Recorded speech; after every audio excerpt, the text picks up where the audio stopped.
Ho'p, anchadan beri YouTube'imga video qo'ymagan ekanman. O'zimni shunchaki hissiyotlarim bilan bo'lishmoqchiman hozir. Orqada этот qani fokus to'g'rilanmas ekan. Вот. Aksessuarga naborlari turibdi. Bilasizlarmi nima? Aksessuarga подарочный naborini men juda ham xohlagandim. Ko'rganimda, blogerlarga yuborishayotganini ko'rganimda, "Vau, menga ham kelarmikin shunaqa" deb kutuvdim-da, ichida nima ekan deb. Ichida bitta dona krem ekan, lekin shunaqangi estetikchiy qilingan, o'zim xohlaganimdek afzaliga erishdim. Alhamdulillah, bugun menga Waikiki brendi yozdi. 450 ming so'mlik, 450 ming so'mlik tam stories tam narsa ola olamizmi deb. Waikikini kiyimlari o'z menda bor, kачествоsi juda ham yaxshi kiyimlarini. Aytib ko'rmoqchiman. Yo'q, qimmatroqga, ya'ni 600 ming, 700 ming narsa so'ramoqchiman.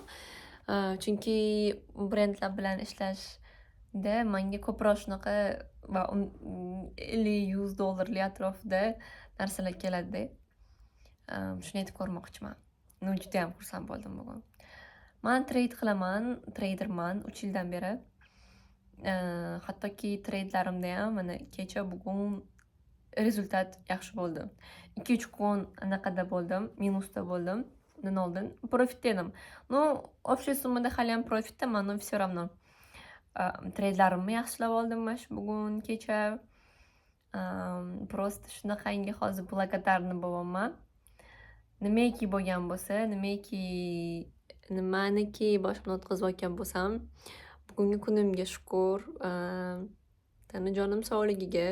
Bugun og'riq bilan uyg'ondim, to'g'risi. Oshqozonimda shunaqangi qattiq og'riq bo'lyapti.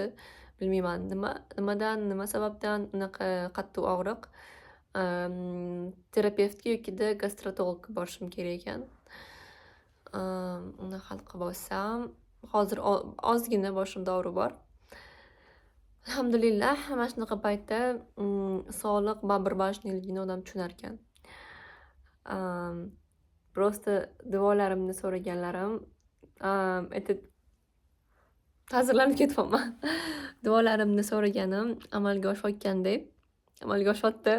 Chunki kecha o'tiruvdim, kecha ilayotgan kuni men bilan brendlar ishlamayapti. ChatGPTga yozib o'tirdim-da, nima qilsam bo'ladi, qanaqa daromadga chiqay, nima qilay, ishlamayapman brendlar bilan.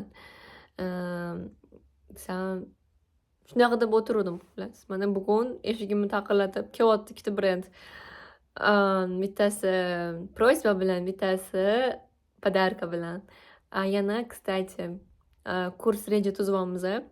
Kursim bor edi meni. Tipa kurs emas, mentorlik. Qanaqa qilib content makerlar o'sha brendlar bilan ishlasa bo'ladi degan kurs qilyotgandim. 50 dollar edi narxi. Kim menga yozsa, men to'g'ri yo'l ko'rsatib, o'shani to'g'ri yo'l ko'rsatib emas, kim menga yozsa, o'shani tashlab beryotgandim PDF-ni. То есть narxini, qanaqa afzalliklari bor, nimalar de. Keyin hech kim yozmadi. Menimcha 20 tadan oshiq odamga yozdim. Bugun boshqa bir tanishimlar, mashhur tanishimlar, o'zlarining do'konlari bor.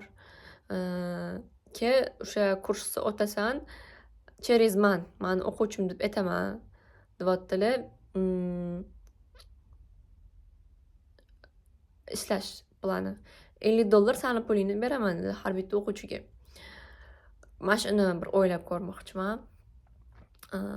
Qilish kerak mana shuni. Xullas, shunaqa gaplar biram. Qiyinchilik orqasidan yengillik bor deshadi-ku. Alhamdulillah, просто благодарnaman. Juda ham благодарnaman. Rahmat, meni 4,5 minut ko'rganingiz uchun.